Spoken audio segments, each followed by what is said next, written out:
चलिए आज एक सवाल पर गहराई से बात करते हैं जो शायद हम सबके मन में कभी न कभी आता है। मैं ये सब क्यों कर रही हूँ? ऑफिस की डेडलाइन, घर की जिम्मेदारियां, इन सब के बीच क्या मेरी जिंदगी का कोई बड़ा मकसद है?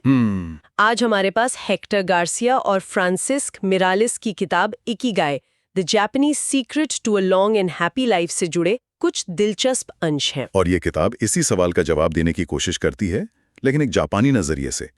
लेखक असल में जापान के ओकिनावा द्वीप पर गए, एक ऐसी जगह जहां दुनिया में सबसे ज्यादा 100 साल से ज्यादा उम्र के लोग रहते हैं। अच्छा? हाँ, वो ये समझने गए थे कि क्या उनकी लंबी और खुशहाल जिंदगी का राज सिर्फ खानपान और अच्छी हवा है या कुछ और भी है। बिल्कुल। तो आज हमारा मिशन सिर्फ ये समझना नहीं है कि इकिगाई का मतलब क्या है, बल्कि ये जानना है कि क्या ये सदियों पुराना जापानीज कॉन्सेप्ट आज की हमारी भागदौड़ भरी डिजिटल जिंदगी में वाकई कोई मायने रखता है। सही सवाल है। या ये सिर्फ एक और सेल्फ हेल्प कीवर्ड बनकर रह गया है। चलिए इसी की तह तक चलते हैं। तो सबसे पहले ये रहस्यमय शब्द इकिगाई आखिर है क्या? देखिए, जापानी भाषा में इकिगाई 2 शब्दों से मिलकर बना है। इकी, जिसका मतलब है जीवन, और काई, जिसका मतलब है कीमत या मूल्य। जीवन का मूल्य। हाँ, तो इसका सबसे आसान मतलब है जीने की वजह, वो कारण जो आपको हर सुबह बिस्तर से उठने के लिए प्रेरित करता है। किताब कहती है कि जापानियों के अनुसार हम सबके अंदर एक इकिगाई छिपा होता है। उसे खोजना ही जिंदगी को एक दिशा और मकसद देता है। जीने की वजह, ये सुनने में बहुत बड़ा और मतलब भारी शब्द लगता है। अक्सर जब हम पर्पस या मकसद की बात करते हैं तो लगता है कि हमें दुनिया बदलनी है या कुछ बहुत महान करना है। क्या इकिगाई भी वैसे ही कुछ है? ये एक बहुत अच्छा सवाल है, और किताब के हिसाब से नहीं, बिल्कुल नहीं। आपका इकिगाई दुनिया बदलने जितना बड़ा हो सकता है, लेकिन वो अपने बगीचे में फूल उगाना, अपने बच्चों की परवरिश करना या अपनी कला को निखारना जितना छोटा और निजी भी हो सकता है। ओह, जरूरी नहीं कि वो आपका पेशा हो, ये कोई भी ऐसी चीज हो सकती है जो आपकी जिंदगी को मायने देती हो। यही इसका सबसे खूबसूरत पहलू है। ये महान होने का दबाव नहीं डालता। ठीक है, ये थोड़ा राहत देने वाला है। किताब में इसे समझाने के लिए एक वेन डायग्राम दिया गया है जो काफी मशहूर हो गया है। इसमें 4 सर्कल्स हैं जो एक दूसरे को काटते हैं। मुझे लगता है ये इस कॉन्सेप्ट की जान है। हाँ, वो डायग्राम इकिगाई को 4 सवालों के संगम के तौर पर दिखाता है।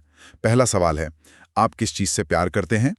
दूसरा, आप किस काम में अच्छे हैं? तीसरा, दुनिया को किस चीज की जरूरत है? और चौथा, आपको किस काम के लिए पैसे मिल सकते हैं? और किताब के मुताबिक इकिगाई वो जादुई जगह है जहां ये चारों सर्कल एक दूसरे से मिलते हैं। वो काम जिसे आप प्यार भी करते हैं, जिसमें आप माहिर भी हैं, जिसकी दुनिया को जरूरत भी है और जिससे आपकी रोजी रोटी भी चलती है। बिल्कुल। लेकिन ईमानदारी से कहूँ तो ये सुनने में एक आइडियल सिचुएशन लगती है, लगभग नामुमकिन। आप बिल्कुल सही कह रही हैं, ये एक आदर्श है, एक मंजिल की तरह। लेकिन क्या ये चारों सर्कल बराबर होना जरूरी है? आज के दौर में ज्यादातर लोग, खासकर भारत में, ऐसे काम करते हैं जो उनका प्रोफेशन और वोकेशन तो है, मतलब वो उसमें ठीक ठाक है और उससे घर चलता है, लेकिन शायद वो उसे प्यार नहीं करते या उन्हें नहीं लगता कि इससे दुनिया की कोई जरूरत पूरी हो रही है। तो क्या किताब ये कहती है कि ये सब लोग अधूरा महसूस करें? ये एक बहुत जरूरी सवाल है, और किताब सीधे तौर पर इसका जवाब नहीं देती, लेकिन इशारा करती है। ये डायग्राम एक गाइड की तरह है, कोई सख्त नियम नहीं। शायद आपका 9 से 5 का जॉब सिर्फ 2 सर्कल पूरे करता है। आप किस काम में अच्छे हैं और आपको किसके लिए पैसे मिल सकते हैं। एग्जैक्टली। और ये भी ठीक है, आप बाकी के 2 सर्कल, जिससे आप प्यार करते हैं और जिसकी दुनिया को जरूरत है, अपनी नौकरी के बाहर भी तो पूरे कर सकते हैं। मतलब अगर कोई सॉफ्टवेयर इंजीनियर है जो अपनी नौकरी से खुश है क्योंकि उससे उसका घर चल रहा है, तो वो अपना पैशन और मिशन किसी वीकेंड प्रोजेक्ट, किसी एनजीओ के लिए कोडिंग करके या फिर किसी और हॉबी जैसे संगीत या पेंटिंग से भी तो पूरा कर सकता है। बिल्कुल। इकी का एक पूरी जिंदगी का संतुलन है, सिर्फ नौकरी का नहीं। किताब का मकसद ये नहीं है कि आप सब कुछ छोड़कर अपने पैशन के पीछे भागें, बल्कि ये है कि आप अपनी जिंदगी के हर पहलू में मकसद और खुशी ढूंढें, चाहे वो छोटे हों या बड़े। ये बात समझ में आती है। तो अगर ये 4 सर्कल वाला मॉडल इतना मुश्किल है, तो ओकिनावा के लोग ऐसा क्या अलग कर रहे हैं कि उनकी पूरी जीवन शैली ही इकिगाई के इर्द गिर्द बुनी हुई लगती है? किताब में ब्लू जोन्स का जिक्र है। हाँ, ब्लू जोन्स, जहां लोग सबसे लंबी उम्र जीते हैं। तो लेखक इसी सवाल का जवाब ढूंढने ओकिनावा गए थे। जी, और उन्होंने पाया कि वहाँ इकिगाई सिर्फ एक व्यक्तिगत खोज नहीं है, बल्कि वो समुदाय और संस्कृति का हिस्सा है। एक बहुत ही अनोखा कॉन्सेप्ट है मोआई। मोआई। मोआई ये बचपन के दोस्तों का एक ऐसा ग्रुप होता है जो जिंदगी भर एक दूसरे का साथ देता है। 1 मिनट, ये आजकल के व्हाट्सएप ग्रुप जैसा है या इससे कुछ ज्यादा गहरा है? नहीं, बहुत ज्यादा गहरा है। मोआई एक सामाजिक और आर्थिक सुरक्षा कवच की तरह है। ये सदस्य नियमित रूप से मिलते हैं, बातें करते हैं और हर महीने एक तय रकम एक कॉमन फंड में जमा करते हैं। पैसे भी? हाँ, अगर किसी को पैसों की जरूरत पड़ती है, कोई बीमार हो जाता है या किसी का दिल टूटता है, तो पूरा मोआई उसके साथ खड़ा होता है। ये एक चुना हुआ परिवार है। ये अकेलापन, जो आज के शहरी जीवन का सबसे बड़ा अभिशाप है, उसका सीधा और सरल समाधान है। मुमकिन है? हमारे पास तो अपने परिवार के लिए ही वक्त नहीं होता। दोस्तों का ऐसा मजबूत ग्रुप कैसे बनेगा जहां आप आर्थिक रूप से भी एक दूसरे पर निर्भर हो? ये एक व्यवहारिक चुनौती है, सही कहा आपने। किताब सीधे तौर पे इसका हल नहीं देती, लेकिन इशारा करती है कि शुरुआत छोटी हो सकती है। शायद ये 5-6 भरोसेमंद दोस्तों का एक ग्रुप हो सकता है, जो सिर्फ पार्टियों के लिए नहीं, बल्कि एक दूसरे को इमोशनली सपोर्ट करने के लिए भी मिलते हों। जरूरी नहीं कि आप पैसे जमा करें, लेकिन एक दूसरे के लिए समय निकालना ही आज के दौर में सबसे बड़ी पूंजी है। सही बात है। अच्छा, समुदाय के अलावा उनके खान-पान के बारे में भी बहुत कुछ लिखा गया है। किताब में एक अजीब सा मुहावरा है, हारा हाचीबू। इसका क्या मतलब है? हारा हाचीबू एक बहुत पुरानी कहावत है, जिसे वो खाने से पहले दोहराते हैं। इसका मतलब है, अपने पेट को सिर्फ 80% तक ही भरो। सिर्फ 80%?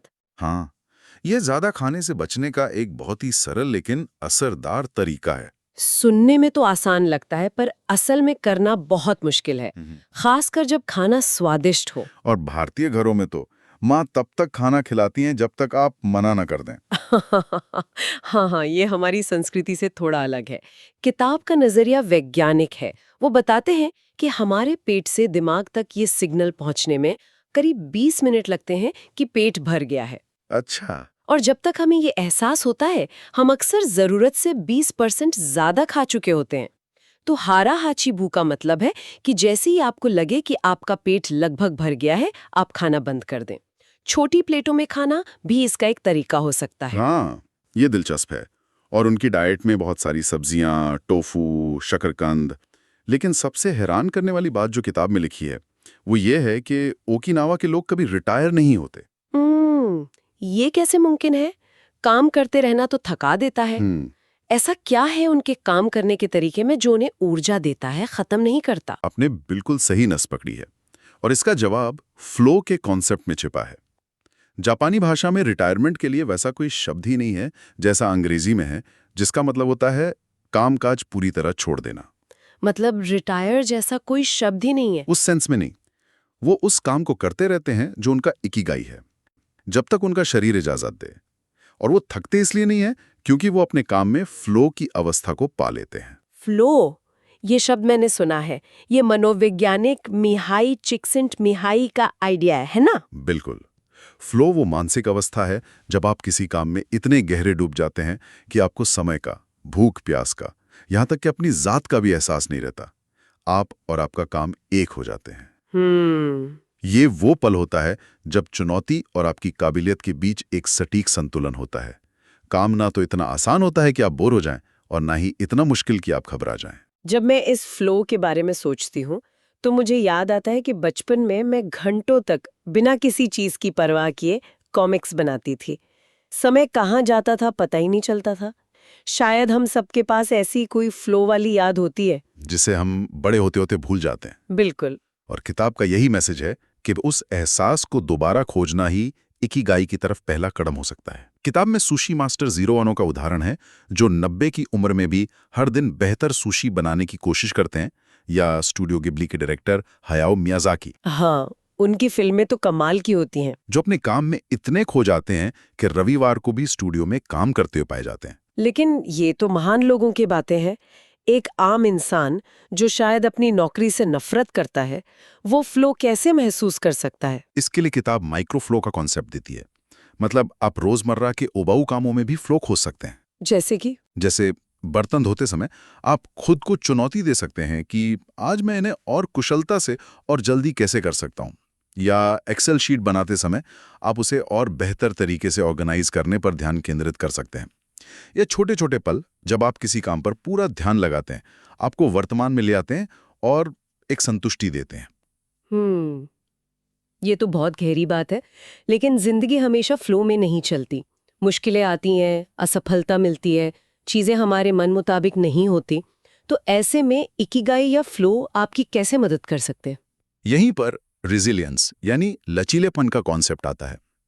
किताब में एक जापानी कहावत है, 7 बार गिरो 8 बार उठो। 7 बार गिरो 8 बार उठो। इसका मतलब है कि मुश्किलों से हार ना मानना और हर बार पहले से ज्यादा मजबूत होकर खड़े होना। जब आपके पास एक इकिगाई होता है, एक जीने की वजह होती है, तो आपके पास उस 8वीं बार उठने का कारण भी होता है। इस लचीलेपन को बनाने में मदद करने के लिए किताब में 2 और जापानी कॉन्सेप्ट दिए गए हैं जो मुझे बहुत दिलचस्प लगे। पहला है वाबी साबी। हाँ, वाबी साबी। ये एक ऐसा नजरिया है जो अधूरी और अपूर्ण चीजों में सुंदरता देखना सिखाता है। ये परफेक्शनिज्म का ठीक उल्टा है। उल्टा कैसे? जैसे एक हाथ से बना मिट्टी का कप जो पूरी तरह गोल नहीं है, या एक पुरानी लकड़ी की मेज जिस पर समय के निशान हैं। वाबी साबी कहता है कि इसी अपूर्णता में एक खास तरह की खूबसूरती और सच्चाई है। यह सोच हमें जीवन की असलियत को स्वीकार करने में मदद करती है कि जिंदगी कभी भी परफेक्ट नहीं होगी और इसी में शांति खोजना संभव है। ये आज के इंस्टाग्राम वाले दौर के लिए एक बहुत बड़ा सबक है, जहां हर कोई अपनी परफेक्ट जिंदगी दिखाने की होड़ में लगा है। और दूसरा कॉन्सेप्ट है इचिगो इची ए। ये भी बहुत खूबसूरत है। इचिगो इचिए। इसका मतलब है ये पल सिर्फ अभी है और दोबारा कभी नहीं आएगा। ये हमें हर पल को पूरी तरह से जीने और उसकी सराहना करने के लिए प्रेरित करता है, चाहे वो दोस्तों के साथ एक कप चाय हो या काम के बीच का कोई शांत लम्हा। ये हमें फोमो यानी फियर ऑफ मिसिंग आउट से बचाता है। ये याद दिलाता है कि सबसे जरूरी चीज वो है जो अभी इसी पल आपके सामने है, ना कि वो जो कहीं और हो रहा है। बिल्कुल। ये दोनों ही मानसिकता है, वाबी साबी और इचिगो इचिए, हमें भावनात्मक रूप से मजबूत बनाती हैं। तो अगर मैं आज की पूरी बातचीत को समेटूं तो इकिगाई सिर्फ अपनी पसंद का काम ढूंढना नहीं है। ये तो एक पूरी जीवन शैली है। इसमें एक मजबूत सामाजिक दायरा मोआई है, सेहतमंद आदतें हारा-हाची बू हैं, अपने काम में डूब जाने की कला फ्लो है, और जिंदगी की मुश्किलों और अपूर्णताओं को स्वीकार करने का लचीलापन वाबी साबी और इचिगो इचिए है। आपने इसे बिल्कुल सही तरीके से समेटा है। किताब के अंत में इकिगाई के 10 नियम दिए गए हैं जो इन्हीं सब बातों का सार है।